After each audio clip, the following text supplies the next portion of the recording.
All right, next we are going to be rolling into a topic that is kind of hot around just the industry right now in general. Well, ski towns. And yeah, definitely into ski towns and any sort of like smaller ski media. You've seen this a lot. And then even the bigger media like Unofficial Networks that has a little bit bigger reach. Well, even Outside Outline, even Bloomberg covered it. Yeah.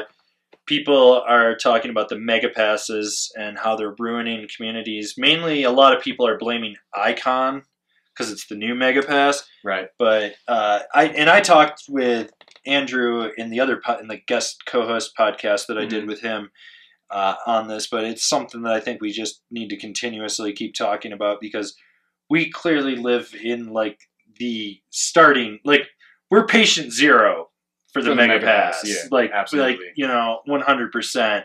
It started with us and it went there being right in Vail's backyard with the Epic and everything, and we've talked about mega passes in general, and just I think more or less the conclusion we've come to about mega passes is that they're a good thing. I think they're a good thing. Yeah. I know Jackson is claiming that the IKON has ruined all their housing options and all this shit, and it's ruining the town. And I know Montana has had some, and I think Squaw's had some issues with it and stuff, but I think Jackson claiming that the IKON pass is ruining their town, I think that's short-sighted. Like, Jackson was just gaining in popularity like crazy the last couple of years. If anything's ruining your town, it's your summer tourism. Don't even try to blame your winter tourism. My parents went there this summer, and my dad tried to get a photo under the arch with all the antlers and shit. He said it was so chaotic. Like, my parents were so turned off by Jackson, they literally got in their RV and drove all the way to Breckenridge. And they got here and they're like, this is what we were hoping Jackson would be like. And and we're the #1 most visited ski area in North America. Yeah. Like, we're #1. I mean, one of my favorite articles, and I don't remember which one it was, but was talking about how, and this not specifically IKON, but like how they brought Breck up as an example, that it was ruining Breck, and they wanted Breck to be a mountain town, and that, screw tourism, and we just need to accept that, and tourism can just die, and we can go back to the old ways, and blah, blah, blah, blah. So we're going to have whorehouses and mines again? I don't know. And that was kind of my comment was, Breckenridge and Summit County in general, we haven't been mountain towns for 40, 50 years. We've been resort towns. No. And that was basically everything that whoever wrote this op-ed piece was complaining about, was everything that differentiates a mountain town from a resort town. I think that was the Outside Online. Was it the Outside Online? Yeah. And you can't, like, sorry, this is a resort area. It's a resort town. It comes with certain drawbacks and certain benefits, and that's just the reality. You want to live in a mountain town? Cool. Fairplay's right over there. Alma's over there. Well, those are mountain towns. But the problem is everyone wants to find something to be the scapegoat. So this year, it's the IKON Pass. Oh, the IKON Pass. No, you want to know what fucking drove your tourism through the roof?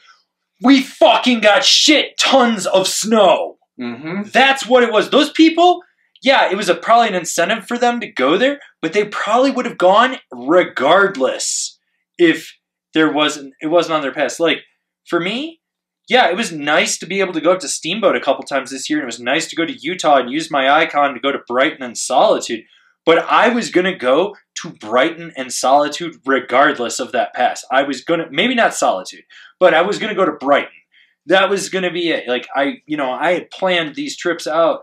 The pass itself is not the root cause of everyone's demise of your town. It's poor planning by your town, an inadaptation to the changing market, the rise of the sharing economy, because no one thought to be like, shit, we need to cap short-term rentals. We need to do this. Like, I'm all about free market. If you can't make it work, I'm sorry. Like, I understand that my condo could be sold out from under me at any time, and I would probably have to move out. But at the same time, I'm putting money aside.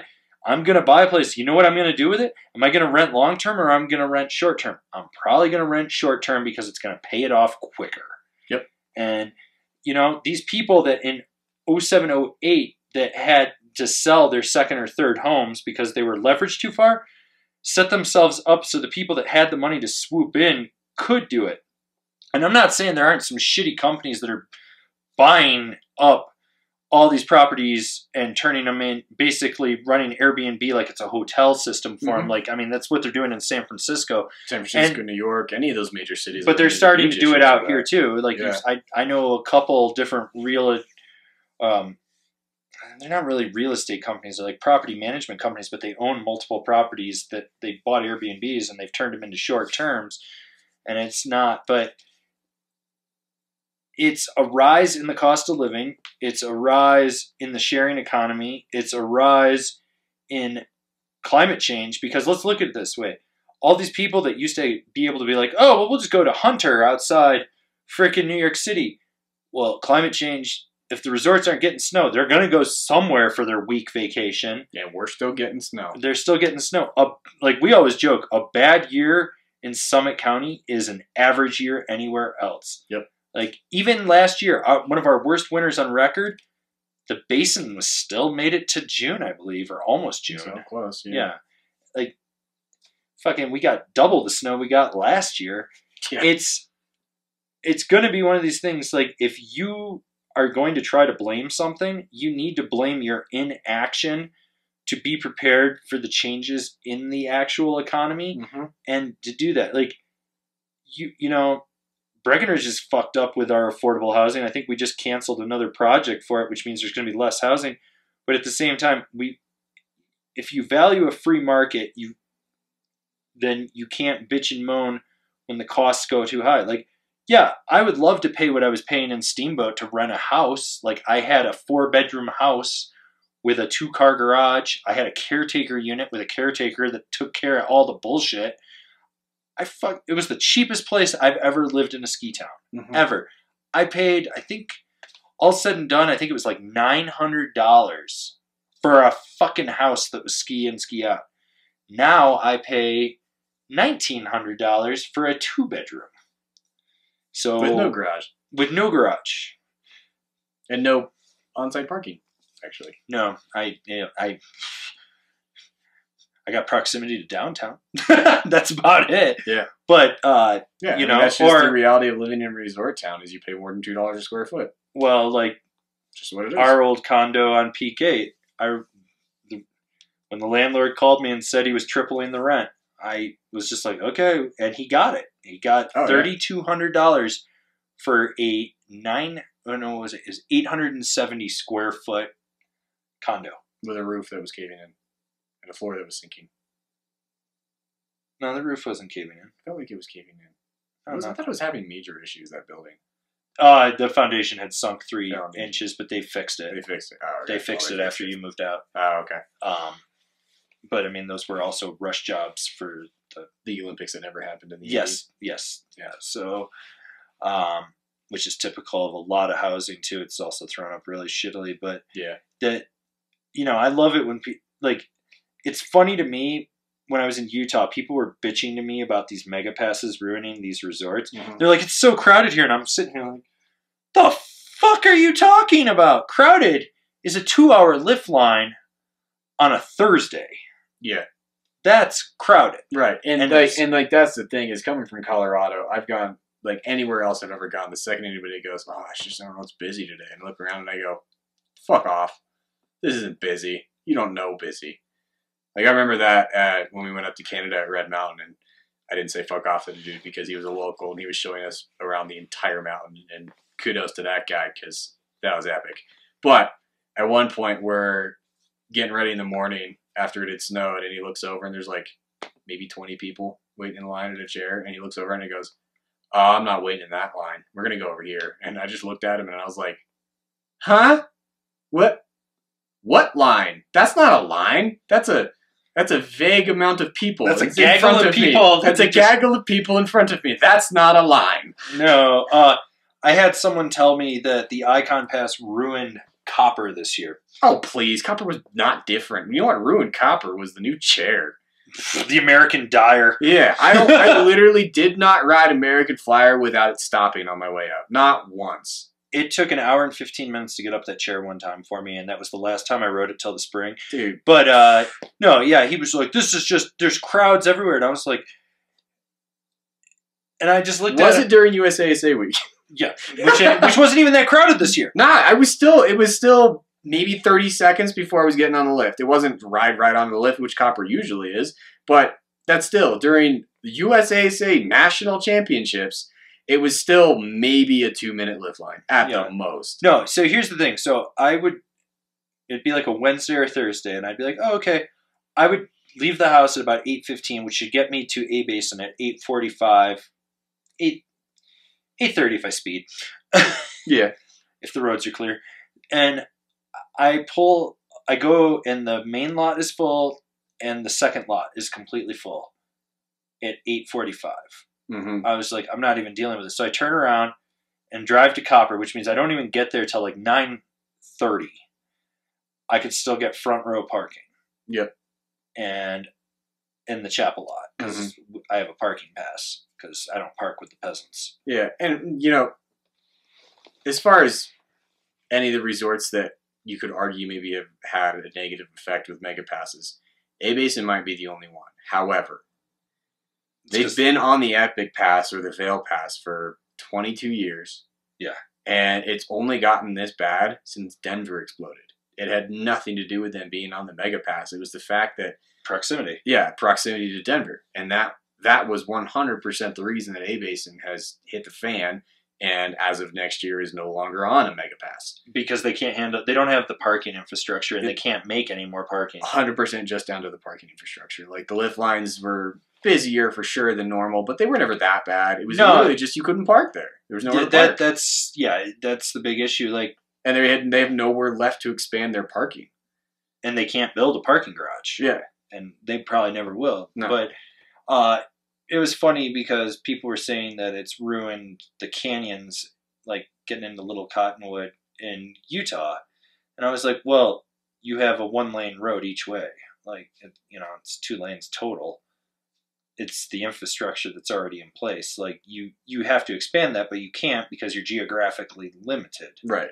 So there's that, and then everyone's like, well, no, Solitude's always busy and you can't get parking. Once again, limited parking. It's not... This is the way I look at it. You're going to bemoan all these people that are coming and spending money in your economy and boosting it. You're going to still sit there and bitch when they don't show up now if you have a bad winter. Right, totally.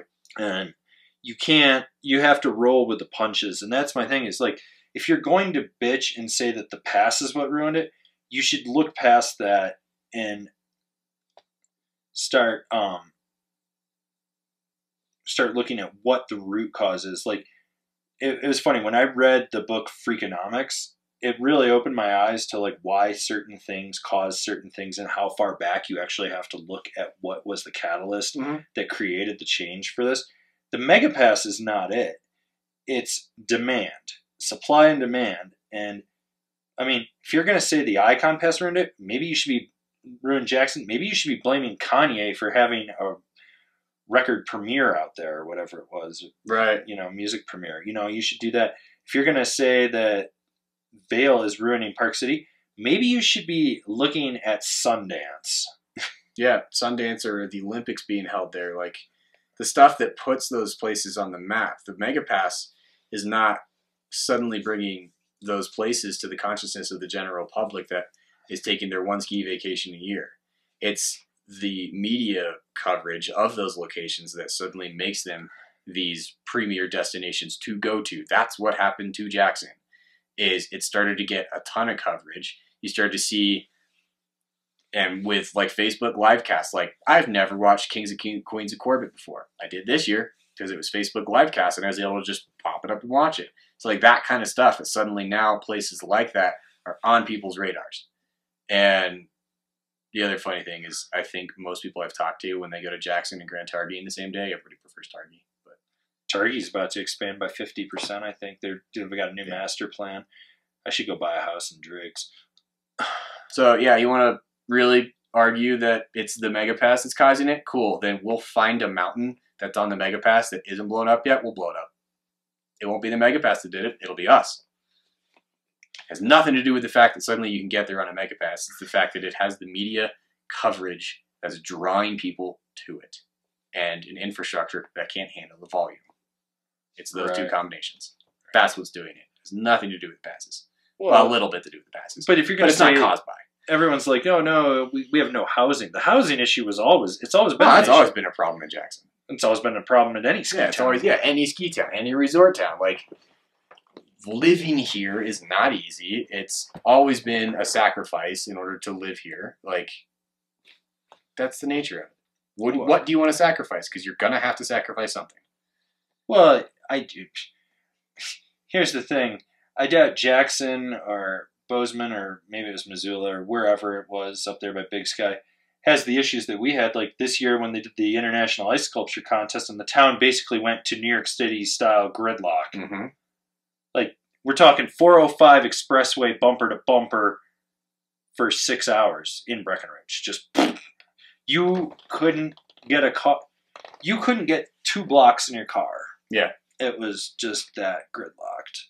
Mm-hmm. And they actually had an emergency call for 911 and the ambulance couldn't make it. They had to tell the woman how to do CPR over the phone. Yeah, I believe that. And the guy luckily did not die. That's good.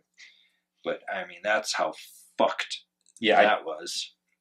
I will be interested to see if they do only a 6-day ice sculpture competition this year instead of the 3 weeks of the year. No, that's what they did. That's why it was so busy. So next year, I'm go back to 3 weeks. I bet they go back to 3 weeks just because the town can't handle the volume. I think they should just get rid of it. Well, just be like, you do it somewhere else. You do it somewhere. Well, you know what the good thing is? Breck won't have Dew Tour this year. Yeah, that's going to Copper. That'll be good. Which everyone's like, oh no, that's going to ruin Copper. And I was like, no, because we have Grand Prix at Copper too. Yeah. And Grand Prix is the week before Dew Tours. It's going to be the same course. Yeah. It's the same shit's going to happen. It's just going to be an extra week. Yeah. It's not really going to affect too much. And it's still Copper. Like, nothing blows Copper up. I don't know how, but it doesn't. Slope soakers. 5 freaking ponds for pond skimming in the base area.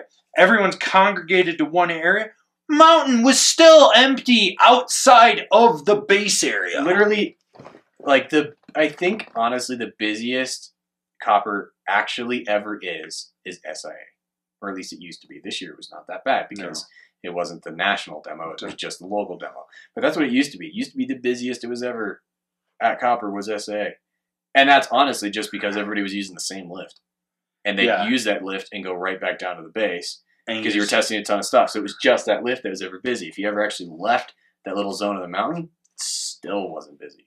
No. So, Copper, at least in Colorado, Copper is probably the biggest, not necessarily size-wise, but maybe popularity, IKON mountain, I would think. Maybe Winter Park? No. Copper's the flagship. Yeah, that's what I figured. So Copper's the one with the where you can get the most days. But then, I mean, they really promote Aspen, they promote Steamboat, they promote Eldora, they promote Winter Park, but just the proximity and the ease of access because it's an I-70 corridor mountain. Yeah. Like Copper. And this is second year of IKON? This was first year. First year of IKON, and I didn't notice a difference at Copper at all. I really didn't. If anything, I think I had, and it was probably just based on bad luck. I feel like the last couple of years I've ran into more days where it was actually busy-ish versus this year. And this year I had IKON. So the pass isn't doing it. And the funny thing was I saw some of the numbers that certain resorts were claiming. They're like, it's only 7% of our overall visits or 14%. I'm like, that should just tell you that more people are buying lift tickets. Now, Jackson, I can understand being rightfully pissed about their pass price because I think their pass is like $2,000 or something. Yeah, their pass price. No, their pass price it's $1,500, but you're going to get a base IKON pass so you can go to all these other resorts. They're trying to. That's the one thing about IKON that isn't quite. They haven't quite figured it out because you got these resorts that if you get the base pass, you get 5 days. If you get the full blown one, you get 7 days. Right. What's the perk if you're just a regular season pass holder? But I mean, my Copper pass would have been $430, and my IKON pass, I bought it early. I think I paid $800 and something. So I basically paid double. I got about 60 days at Copper on it, 5 days at Steamboat, 1 day at Aspen, 1 day at Brighton, 1 day at Solitude. That pass paid for itself. I'm not even remotely worried about it because I found out that Copper was charging $182 a day for a pass. Yeah. Which 4 years ago, it was $89. Yeah, you want to know what's ruining Valentine's? It's fucking day ticket prices. They're insane. No, that's not ruining it. I know, but it still bothers me. Well, it's absurd, but I understand the rising costs of everything. Yeah. But still, at the same time, it's like, if you're going to try to blame the past, you have to look past the past and ask yourself, is it the past? Is it the people? Is it the economy? What is it? Or is it because we're recognized for this, this, this, and this? It's like, the one thing that Colorado has above every other state is the marketing. The marketing for this state for skiing and snowboarding is phenomenal. No one can hold a candle to it. They've tried. Like, it was funny. I got emailed from a guy representing the Idaho ski tourism, and I was like, I didn't even know you guys had that. Yeah. And they wanted me to go on it was a tour. There's 2 different packages that they offered. It was like 5 days, 4 days, something like this. I was like, this guy's going to stab me and steal my kidneys. That's how I felt. Like, it was how they packaged everything. Like, the guy just did not, he wasn't good with it. Like, anytime I deal with Colorado, anyone from the Colorado Ski Tourism Bureau, and I deal with them, it's like, hey, this is what we're going to do, and this, and they outline it, and they know where you are, and this guy's like, yeah, so you're in Los Angeles, and I was like, I'm in Breckenridge. Like, I'm notoriously in Breckenridge. Like, I've said I've been in Breckenridge for years. Yes, I have a Los Angeles cell phone number. I have an old 323 number. Evidently they don't release those anymore. I've had that number for 15 years. I'm not getting rid of it. I will hold that number till the day I die because I hate having to learn new numbers. Sure. You know, it makes total sense to me. But this guy was like, well, we're going to go do this and this. And like everything was kind of half-assed. And I was like, wait, we're going cat skiing? I was like, well, am I allowed to not go with the, like, are we taking the weakest person in the group? Like, what's going on? Who's the weakest? What terrain am I allowed to do? And then they were like, well, we're going to go do this group activity. And I was like, do I have to go ride with these guys all day or can I go explore on my own? Oh, yeah, you can. You know, I'd ask questions and they'd be like, oh, I guess you could do that. And I'm like, you need to understand that. And I was like, the only thing I got out of this was I just don't even fucking hit up the Idaho Ski Tourism Bureau. I'll just go fucking do a trip by myself. Yep. Like, it'll be way better. Which, if I ever do go to Idaho, we have to go to Decadence Board Shop because they support us. And so that's a shout out. I believe they're in Boise. I'm sorry if I'm wrong, but Decadence Board Shop. So they support us. So we'll give them a shout out. Support them. We'll support them. We'll go buy a sticker. They bought stickers from us. I'll buy a sticker from them. That's there we fine. But yeah, give them a shout out. So, but yeah, I just like it's well, it's funny being a New Yorker. New York State has more ski resorts than any other state, and their whole tourism is literally like, go to the Adirondacks, Lake Placid. I'm from Holiday Valley, which always gets ranked in the top 10 for the East for all the different publications out there. And it's referred as the Aspen of the East, like the way the town is and everything like that. The town itself of Ellicottville and the resort Holiday Valley do more for marketing than the whole state does. And it's like Utah's tourism, like it's okay. Like, I mean, they have good snow and stuff, but it's always funny. Honestly, I hardly see any like come to Utah for skiing. I see it for the desert. Well, no, they have that one billboard on 70 that's like, go to Snowbird or something. But it's still, at the same time, it's like these resorts. California actually does a really good job. California, like, I feel like they invented the TV come to our state ad. Yeah, they did. But I mean, Mammoth has always been really good with getting people. Tahoe has been good, even if it's grimy. It's been good at getting its marketing in there.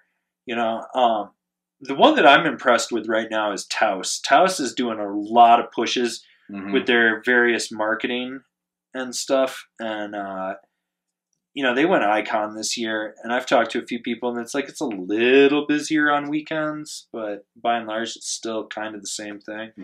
You know, I'd be curious to see what's going on with Washington with the various resorts up there, like Crystal and Summit at Snoqualmie and stuff, and Alpental, and if they've noticed any influx. But it's can't be blaming the past. I think there's bigger things for the issues with your Does the pass have an impact? Probably. I mean, Is it's it the bringing more primary people. driver? No. Mm-mm. Not at all. So I think that's kind of Covers that one, I think. yeah. Yep. Guess we'll be done. We gotta do our regular outro. Indeed. So yeah. Thanks for watching, listening. Hopefully, I believe we're on Spotify now. I signed up for it. It says we were accepted. It's not processing, so it's that. I also resubmitted to iTunes. Hopefully, I don't know why they keep rejecting it. They never give me a notice that it's rejected. They just don't approve it. So we're going to do that. Also, one other thing that I wanted to mention in the intro that I didn't get a chance to, I got to go to Coffee and Carvers at Gravity at Copper, and we did a Mervyn demo type thing. And basically, Coffees and Carvers is you show up a little early, you get some coffee, you get set up on a board, you get to demo for free, and you go out with the whole group that's there, and you go rip a bunch of groomer laps and stuff. We had about 9 to 12 of us that were out there, and a few other randos throughout the day that came out there. I was talking with Dylan Larney, the manager of Gravity, and I think we're going to try to sponsor that event as the media partner, and because Rocky Mountain Roasters in Frisco does the coffee section. But we're going to try to sponsor that. It'll be on Saturdays, and what we're going to do is I wanted to do these meet and greets where we can go out and ride with you guys, and I was thinking, well, if we can tie it into that, you can go ride the product and stuff, and maybe you can buy a board from Gravity or something, but go out, make a couple laps with us, ride some next year's product or inline product, depending on when it is. And we're going to try to do that. Right now, going forward, going to just crank out a few more reviews, see what topics pop up. We're not disappearing like certain other podcasts, taking a season off for the summer. It's like snowboarding is year-round. You can snowboard year-round. We will still continue to cover. Plenty of stuff to talk about.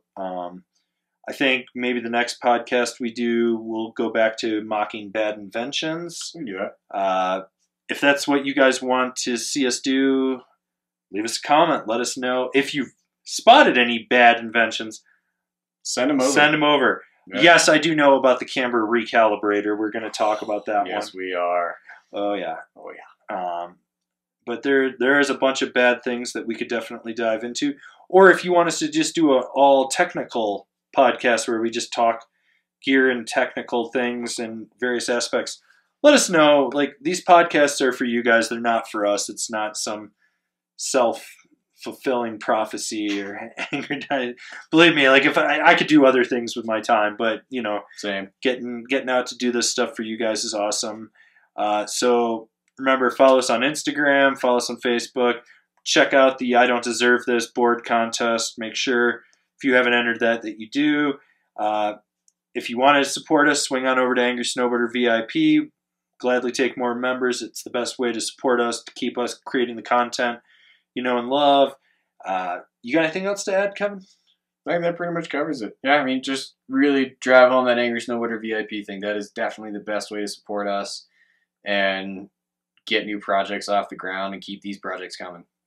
Yeah, so we'll see you guys in the next podcast. See you.